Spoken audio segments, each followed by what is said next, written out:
दोस्तों नमस्कार। मैं नाथ सुनांचली कथा कहानी और उपन्यास के इस अंक के साथ पुनः हाजिर हूँ। दोस्तों इस समय हम लोग सुन रहे हैं प्रेमचंद के लिखे गए उपन्यास निर्मला का वाचन। दोस्तों उपन्यास निर्मला के पहले अध्याय का वाचन मैं अपने वाचन के पहले क्रम में कर चुका हूँ। अब लीजिए सुनिए उपन्यास निर्मला के दूसरे अध्याय का वाचन मेरे अर्थात नाथ सोनांचली के स्वर में। बाबू उदय भानुलाल का मकान बाजार बना हुआ है। बरामदे में सुनार के हथौड़े और कमरे में दर्जी की सुइयां चल रही हैं। सामने नीम के नीचे बड़ई चारपाइयां बना रहा है। खपरेल में हलवाई के लिए भट्ठा खोदा गया है। मेहमानों के लिए अलग एक मकान ठीक किया गया है। यह प्रबंध किया जा रहा है कि हर एक मेहमान के लिए एक एक चारपाई, एक एक कुर्सी और एक एक मेज हो। हर 3 मेहमानों के लिए एक एक कहार रखने की तजवीज हो रही है। अभी बारात आने में 1 महीने की देर है, लेकिन तैयारियां अभी से हो रही हैं। बारातियों का ऐसा सत्कार किया जाए कि किसी को जबान हिलाने का मौका न मिले। वे लोग भी याद करें कि किसी के यहाँ बारात में गए थे। पूरा मकान बर्तनों से भरा हुआ है। चाय के सेट हैं, नाश्ते की तस्तरियां, थाल, लोटे, गिलास। जो लोग नित्य खाट पर पड़े हुक्का पीते रहते थे बड़ी तत्परता से काम में लगे हुए हैं। अपनी उपयोगिता सिद्ध करने का ऐसा अच्छा अवसर उन्हें फिर बहुत दिनों के बाद मिलेगा। जहां एक आदमी को जाना होता है 5 दौड़ते हैं। काम कम होता है, हुल्लड़ अधिक। जरा जरा सी बात पर घंटों तर्क वितर्क होता है और अंत में वकील साहब को आकर निर्णय करना पड़ता है। एक कहता है यह घी खराब है, दूसरा कहता है इससे अच्छा बाजार में मिल जाए तो टांग की राह से निकल जाओ। तीसरा कहता है इसमें तो हीक आती है। चौथा कहता है तुम्हारी नाक ही सड़ गई है। तुम क्या जानो घी किसे कहते हैं। जब से यहाँ आए हो घी मिलने लगा है, नहीं तो घी के दर्शन भी न होते थे। इस पर तकरार बढ़ जाती है और वकील साहब को झगड़ा चुकाना पड़ता है। रात के 9 बजे थे। उदय भानुलाल अंदर बैठे हुए खर्च का तखमीना लगा रहे थे। वह प्राय रोज ही तखमीना लगाते थे, पर रोज ही उसमें कुछ न कुछ परिवर्तन और परिवर्धन करना पड़ता था। सामने कल्याणी भवें सिकोड़े हुए खड़ी थी। बाबू साहब ने बड़ी देर के बाद सिर उठाया और बोले 10,000 से कम नहीं होता, बल्कि शायद और बढ़ जाए। कल्याणी 10 दिन में 5 से 10,000 हुए, 1 महीने में तो शायद 1 लाख की नौबत आ जाए। उदय भानु क्या करूं, जग हंसाई भी तो अच्छी नहीं लगती। कोई शिकायत हुई तो लोग कहेंगे नाम बड़े दर्शन छोटे। फिर जब वह मुझसे दहेज 1 पाई नहीं लेते तो मेरा भी कर्तव्य है कि मेहमानों के आदर सत्कार में कोई बात उठा न रखूं। कल्याणी जब से ब्रह्मा ने सृष्टि रची तब से आज तक कभी बारातियों को कोई प्रसन्न नहीं रख सका। उन्हें दोष निकालने और निंदा करने का कोई न कोई अवसर मिल ही जाता है। जिससे अपने घर सूखी रोटियां भी मयस्सर नहीं, वह भी बारात में जाकर तानाशाह बन बैठता है। तेल खुशबूदार नहीं, साबुन टके शेर का जाने कहाँ से बटोर लाए। कहार बात नहीं सुनते, लालटेनें धुआं देती हैं। कुर्सियों में खटमल है, चारपाइयाँ ढीली हैं, जनवासे की जगह हवादार नहीं है। ऐसी ऐसी हजारों शिकायतें होती रहती हैं। उन्हें आप कहाँ तक रोकिएगा। अगर यह मौका न मिला तो कोई और ऐसा ऐम निकाल दिए जाएंगे। भाई यह तेल तो रंडियों के लगाने लायक है, हमें तो सादा तेल चाहिए। जनाब ने यह साबुन नहीं भेजा है, अपनी अमीरी की शान दिखाई है, मानो हमने साबुन देखा ही नहीं। एक कहार नहीं यमदूत है, जब देखिए सिर पर सवार है। लालटेनें ऐसी भेजी हैं कि आंखें चमकने लगती हैं। अगर 10-5 दिन इस रोशनी में बैठना पड़े तो आंखें फूट जाएं। जनवासा क्या है, अभागे का भाग्य है जिस पर चारों तरफ से झोंके आते रहते हैं। मैं तो फिर यही कहूंगी कि बारातियों के नखरों का विचार ही छोड़ दीजिए। उदय भानु तो आखिर तुम मुझे क्या करने को कहती हो। कल्याणी कह तो रही हो, पक्का इरादा कर लो कि मैं 5,000 से अधिक खर्च न करूंगा। घर में तो टका है नहीं, कर्ज ही का भरोसा ठहरा। तो इतना कर्ज क्यों ले कि जिंदगी में अदा न हो। आखिर मेरे और भी बच्चे तो हैं, उनके लिए भी तो कुछ करना चाहिए। उदय भानु तो आज मैं मरा जाता हूँ। कल्याणी जिन्हें मरने का हाल कोई जानता है, इसमें बिगड़ने की कोई बात नहीं। मरना एक दिन सभी को है, कोई यहाँ अमर होकर थोड़े ही आया है। आंखें बंद कर लेने से तो होने वाली बात न टलेगी। रोज आंखें देखती हूँ, बाप का देहांत हो जाता है, उसके बच्चे गली गली ठोकरें खाते फिरते हैं। आदमी ऐसा काम ही क्यों करे? उदय भानु ने जलकर कहा। तो अब समझ लो कि मेरे मरने के दिन निकट आ गए। यही तुम्हारी भविष्यवाणी है। सुहाग से स्त्रियों का जी उबते नहीं सुना था, आज यह नई बात मालूम हुई। रंडापे में भी कोई सुख होगा ही। तुमसे दुनिया की कोई भी बात कही जाती है तो जहर उगलने लगते हो, केवल इसलिए कि तुम जानते हो इसे कहीं टिकना नहीं है। मेरी रोटियों पर पड़ी हुई है या और कुछ। जहां कोई बात कही बस सिर हो गए, मानो मैं घर की लौंडी हूं। मेरा केवल रोटी और कपड़े का नाता है। जितना ही मैं दबती हूं तुम और भी दबाते हो। मुफ्तखोर माल उड़ाएं, कोई मुंह न खोले। शराब कबाब में रुपए लूटे, कोई जबान न हिलाए। वे सारे कांटे मेरे बच्चों के लिए ही तो बोए जा रहे हैं। उदय भानुलाल, तो मैं क्या तुम्हारा गुलाम हूं? कल्याणी, तो क्या मैं तुम्हारी लौंडी हूं? उदय भानुलाल, ऐसे मर्द और होंगे जो औरतों के इशारों पर नाचते हैं। कल्याणी, तो ऐसी स्त्रियां भी होंगी जो मर्दों की जुतियां सहा करती हैं। उदय भानुलाल, मैं कमा कर लाता हूं, जैसे चाहूं खर्च कर सकता हूं, किसी को बोलने का अधिकार नहीं। कल्याणी, तो आप अपना घर संभालिए। ऐसे घर को मेरा दूर से ही सलाम है जहां मेरी कोई पूछ नहीं। घर में तुम्हारा जितना अधिकार है उतना ही मेरा भी, इससे जौ भर भी कम नहीं। अगर तुम अपने मन के राजा हो तो मैं भी अपने मन की रानी हूं। तुम्हारा घर तुम्हें मुबारक रहे। मेरे लिए पेट की रोटियों की कमी नहीं है। तुम्हारे बच्चे हैं, मारो या जिलाओ, न आंखों से देखूंगी न पीड़ा होगी। आंखें फूटी पीर गई। उदय भानु, क्या तुम समझती हो कि तुम न संभालोगी तो मेरा घर ही न संभलेगा? मैं अकेले ऐसे 10-10 घर संभाल सकता हूं। कल्याणी, कौन? अगर आज के महीने दिन मिट्टी में न मिल जाए तो कहना कोई कहती थी। यह कहते कहते कल्याणी का चेहरा तमतमा उठा। वह झमक कर उठी और कमरे के द्वार की ओर चली। वकील साहब मुकदमे में तो खूब मीन मेख निकालते थे, लेकिन स्त्रियों के स्वभाव का उन्हें कुछ यूं ही सा ज्ञान था। यही एक ऐसी विद्या है जिसमें आदमी बूढ़ा होने पर भी कोरा रह जाता है। अगर वे अब भी नरम पड़ जाते और कल्याणी का हाथ पकड़कर बिठा लेते तो शायद वह रुक जाती, लेकिन आपसे यह तो न हो सका। उल्टे चलते चलते एक और चरका दिया। बोले, मैके का घमंड होगा? कल्याणी ने द्वार पर रुककर पति की ओर लाल लाल नेत्रों से देखा और बिफर कर बोली, मैके वाले मेरे तकदीर के साथी नहीं हैं, और न मैं इतनी नीच हूं कि उनकी रोटियों पर जा पड़ूं। उदय भानु, तब कहाँ जा रही हो? कल्याणी, तुम यह पूछने वाले कौन होते हो? ईश्वर की सृष्टि में असंख्य प्राणियों के लिए जगह है, क्या मेरे ही लिए जगह नहीं है? यह कहकर कल्याणी कमरे के बाहर निकल गई।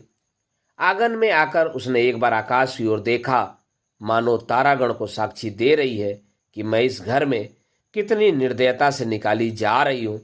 रात के 11 बज गए थे। घर में सन्नाटा छा गया था। दोनों बेटों की चारपाई उसी के कमरे में रहती थी। वह अपने कमरे में आई, देखा चंद्रभानु सोया है। सबसे छोटा सूर्यभानु चारपाई पर उठ बैठा है। माता को देखते ही वह बोला, तुम कहाँ गई थी अम्मा? कल्याणी दूर से ही खड़े खड़े बोली, कहीं तो नहीं बेटा, तुम्हारे बाबूजी के पास गई थी। सूर्य, तुम तली दई, मुझे अकेले डर लगता था। तुम क्यों तली दई, बताओ? यह कहकर बच्चे ने गोद में चढ़ने के लिए दोनों हाथ फैला दिए। कल्याणी अब अपने को रोक न सकी। मातृ स्नेह के सुधा प्रवाह से उसका संतृप्त हृदय परिप्लावित हो गया। हृदय के कोमल पौधे जो क्रोध के ताप से मुरझा गए थे फिर हरे हो गए। आंखें सजल हो गईं। उसने बच्चे को गोद में उठा लिया और छाती से लगाकर बोली, तुमने पुकार क्यों न लिया बेटा? सूर्य, पुतालता तो था, तुम थुमती न थी। बताओ, अब तो कभी न दाओगी? कल्याणी, नहीं भैया, अब नहीं जाऊंगी। यह कहकर कल्याणी सुरभानु को लेकर चारपाई पर लेटी। मां के हृदय से लिपटते ही बालक निशंस होकर सो गया।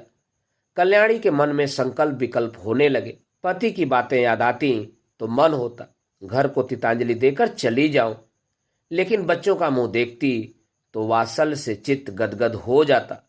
बच्चों को किस पर छोड़कर जाऊं? मेरे इन लालों को कौन पालेगा? ये किसके होकर रहेंगे? कौन प्रातःकाल इन्हें दूध और हलवा खिलाएगा?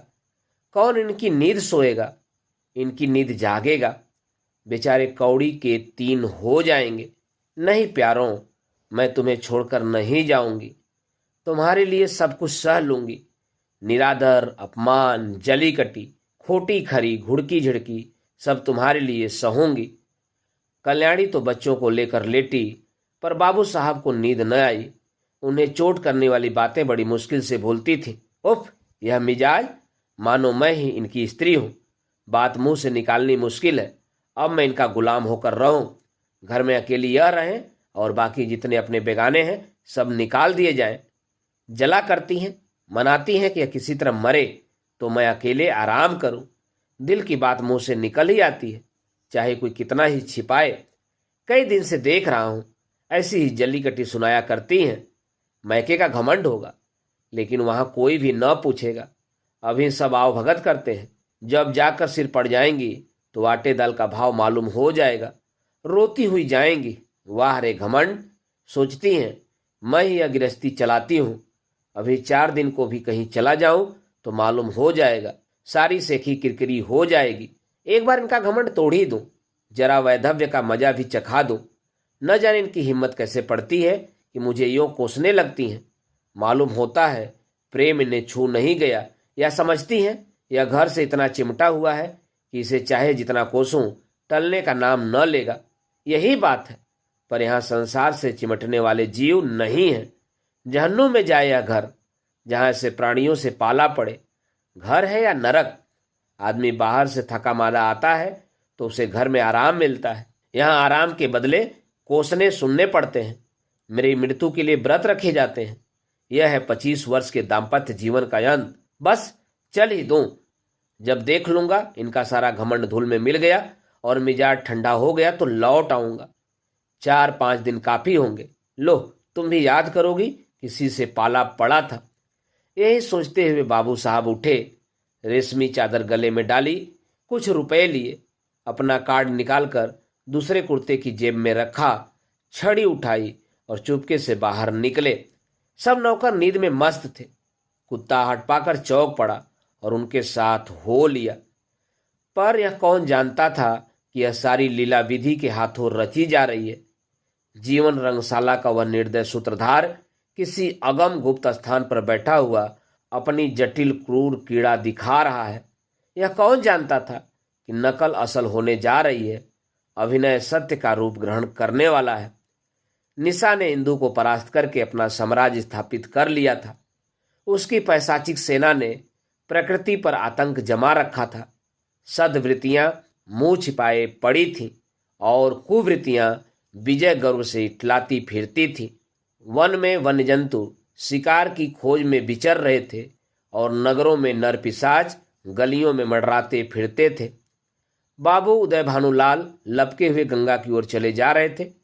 उन्होंने अपना कुर्ता घाट के किनारे रखकर 5 दिन के लिए मिर्जापुर चले जाने का निश्चय किया था। उनके कपड़े देखकर लोगों को डूब जाने का विश्वास हो जाएगा। कार्ड कुर्ते की जेब में था, पता लगाने में कोई दिक्कत न हो सकती थी। दम के दम में सारे शहर में खबर मशहूर हो जाएगी। 8 बजते बजते तो मेरे द्वार पर सारा शहर जमा हो जाएगा। तब देखूं देवी जी क्या करती हैं। यही सोचते हुए बाबू साहब गलियों में चले जा रहे थे। सहसा उन्हें अपने पीछे किसी दूसरे आदमी के आने की आहट मिली। समझे कोई होगा, आगे बढ़े, लेकिन जिस गली में वह मुड़ते उसी तरफ यह आदमी भी मुड़ता था। तब बाबू साहब को आशंका हुई कि यह आदमी मेरा पीछा कर रहा है। ऐसा आभास हुआ कि इसकी नीयत साफ नहीं है। उन्होंने तुरंत जेबी लालटेन निकाली और उसके प्रकाश में उस आदमी को देखा। एक बलिष्ठ मनुष्य कंधे पर लाठी रखे चला आता है। बाबू साहब उसे देखते ही चौंक पड़े। यह शहर का छटा हुआ बदमाश था। 3 साल पहले उस पर डाके का अभियोग चला था। उदय भानु ने उस मुकदमे में सरकार की ओर से पैरवी की थी और इस बदमाश को 3 साल की सजा दिलाई थी। तभी से वह इनके खून का प्यासा हो रहा था। कल ही वह छूटकर आया था। आज संयोगवश साहब अकेले रात को दिखाई दिए तो उसने सोचा यह इनसे दाव चुकाने का अच्छा मौका है। ऐसा मौका शायद ही फिर कभी मिले। तुरंत पीछे हो लिया और वार करने की घात में ही था कि बाबू साहब ने जेबी लालटेन जलाई। बदमाश जरा ठिठक कर बोला, क्यों बाबूजी, पहचानते हो? मैं हूं मतई। बाबू साहब ने डपट कर कहा, तुम मेरे पीछे पीछे क्यों आ रहे हो? मतई, क्यों? किसी को रास्ता चलने की मनाही है? यह गली तुम्हारे बाप की है? बाबू साहब जवानी में कुश्ती लड़े थे, अब भी हृष्ट पुष्ट आदमी थे, दिल के भी कच्चे न थे। छड़ी संभाल कर बोले, अभी शायद मन नहीं भरा, अब की 7 साल को जाओगे? मतई, मैं 7 साल को जाऊंगा या 14 साल को, पर तुम्हें जिंदा न छोड़ूंगा। हाँ, अगर तुम मेरे पैरों पर गिर कर कसम खाओ कि अब किसी को सजा न कराओगे तो छोड़ दूंगा। बोलो मंजूर है? उदय भानु, तेरी सामत तो नहीं आई?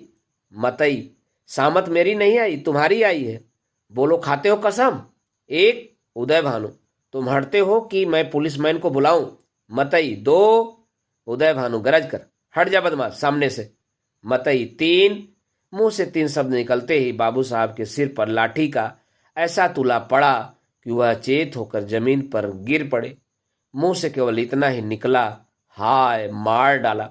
मतई ने समीप आकर देखा तो सिर फट गया था और खून की धार निकल रही थी। नाड़ी का कहीं पता न था। समझ गया कि काम तमाम हो गया। उसने कलाई से सोने की घड़ी खोल ली, कुर्ते से सोने के बटन निकाल लिए, अंगुली से अंगूठी उतारी और अपनी राह चला गया, मानो कुछ हुआ ही नहीं। हाँ, इतनी दया की कि लाश रास्ते से घसीटकर किनारे डाल दी। हाय बेचारे, क्या सोचकर चले थे और क्या हो गया। जीवन तुमसे ज्यादा आसार भी दुनिया में कोई वस्तु है? क्या वह उस दीपक की भांति क्षणभंगुर नहीं है जो हवा के एक झोंके से बुझ जाता है? पानी के एक बुलबुले को देखते हो, जीवन में उतना सार भी नहीं। सांस का भरोसा ही क्या, और इसी नश्वरता पर हम अभिलाषाओं के कितने विशाल भवन बनाते हैं, नहीं जानते नीचे जाने वाली सांस ऊपर आएगी या नहीं, पर सोचते इतनी दूर की हैं मानो हम अमर हैं। दोस्तों, अभी आप सुन रहे थे प्रेमचंद के लिखे उपन्यास निर्मला के दूसरे अध्याय का वाचन मेरे अर्थात नाथ सोनांचली के स्वर में। दोस्तों, इस उपन्यास के अगले भागों का वाचन आप मेरे वाचन के अगले क्रम में सुन सकते हैं, तो जुड़े रहिए कथा कहानी और उपन्यास के साथ। धन्यवाद। नमस्कार।